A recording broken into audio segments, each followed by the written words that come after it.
साक्षी बन देख अस्तित्व का चमत्कार। ऊर्जा तो एक है, प्रतीतियां कई हजार। चाहे आस्तिक हो चाहे नास्तिक हो, ईश्वर को मानने वाला हो न मानने वाला हो, मूर्ति पूजक हो मूर्ति भंजक हो, कैसा भी आदमी हो, एक बात पर राजी हो जाता है कि कोई ना कोई ऊर्जा, कोई ना कोई शक्ति हमें चला रही है। इस बात पर कोई भी मतभेद नहीं होता। क्यों? क्योंकि ऊर्जा सब में अस्तित्व का विस्तार, जन्म मृत्यु चक्र का यही है आधार।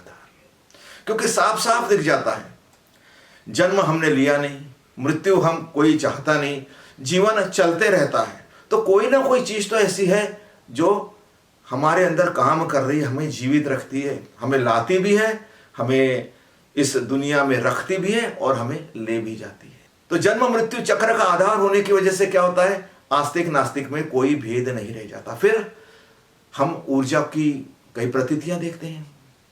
जैसे एक ही ऊर्जा अलग अलग ढंग से, विपरीत ढंग से काम करती है। जैसे ऊर्जा से अग्नि, ऊर्जा से शीत, और ऊर्जा ही जगाती या सृष्टि, जीवन में संगीत।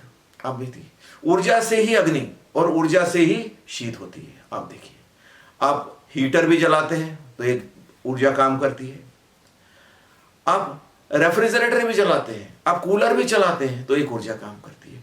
बर्फ जमाने के लिए भी ऊर्जा होना और बर्फ को पानी बनाकर भाप करने के लिए भी ऊर्जा होना। इसलिए ज्ञान विज्ञान धर्म और ध्यान, ज्ञान विज्ञान धर्म और ध्यान, ऊर्जा ही कारण ऊर्जा ही प्राण। ऊर्जा अगर इसमें ना हो, ज्ञान में, ध्यान में, कर्म में, तो आप देखना हम एक कदम नहीं चल पाते। ऊर्जा की वजह से तो सब चल रहे हैं, सब कुछ ऊर्जा से चल रहा है। और ये ऊर्जा हमारे अंदर भरपूर भरी हुई है, सिर्फ हम उसको देखने का हमारा अंदाज है वो अलग अलग है। तो ऊर्जा का स्तर, दिशा और उपयोग, रास्ते, सृजन, दर्शन, विज्ञान के प्रयोग। देखिए, आपने कहा था ऊर्जामय आदमी क्या नहीं करता, पैसा भी कमाता है, प्रतिष्ठा भी कमाता है, पद में भी रहता है, सेवाएं भी करता है, सेवाएं उपभोक्ता भी है। सभी ऊर्जा की वजह से होता है। और ये ऊर्जा हमारे अंदर कैसी है, बहुत कई रॉ मटेरियल के रूप में और कई उजागर रूप में। बिल्कुल वैसे ही जैसे सूरज अग्नि का गोला है, वैसे हम काम क्रोध लोभ मोह मत्सर इसके गोले हैं।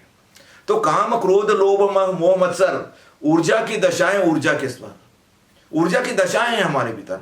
काम आता है, क्रोध आता है, लोभ आता है, ये क्या है, ऊर्जाएं तो आ रही है ना।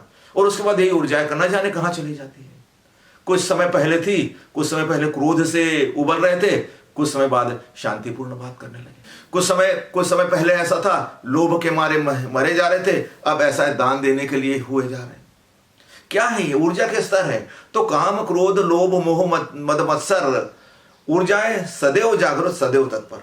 ऐसा कोई क्षण नहीं 24 घंटे में, जब तक श्वास चलती है, काम क्रोध लोभ मोह मत्सर आपके अंदर ना हो। कभी भी आ जाते हैं, आपके सपने तक में इनका प्रवेश है, काम क्रोध लोभ मोह मत्सर का। क्यों?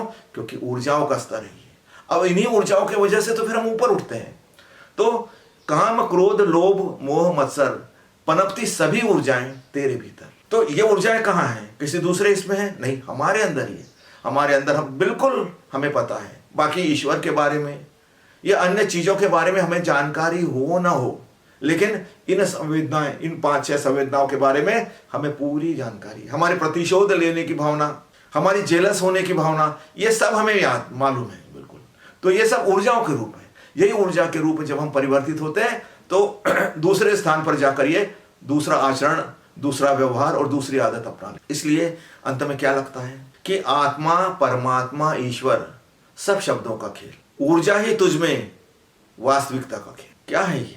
हम आत्मा बोलते हैं, नहीं पता। हम परमात्मा बोलते हैं, और भी नहीं पता। हमने रचा एक शब्द ईश्वर, हमने रच दिया गॉड शब्द, पर इससे हमें कुछ पता नहीं लगता। लेकिन हमारे अंदर की जो संवेदना है, हमारे अंदर की जो ऊर्जा के स्तर हैं, वो हमें साफ साफ बताते हैं कि साक्षी बंद एक अस्तित्व का चमत्कार।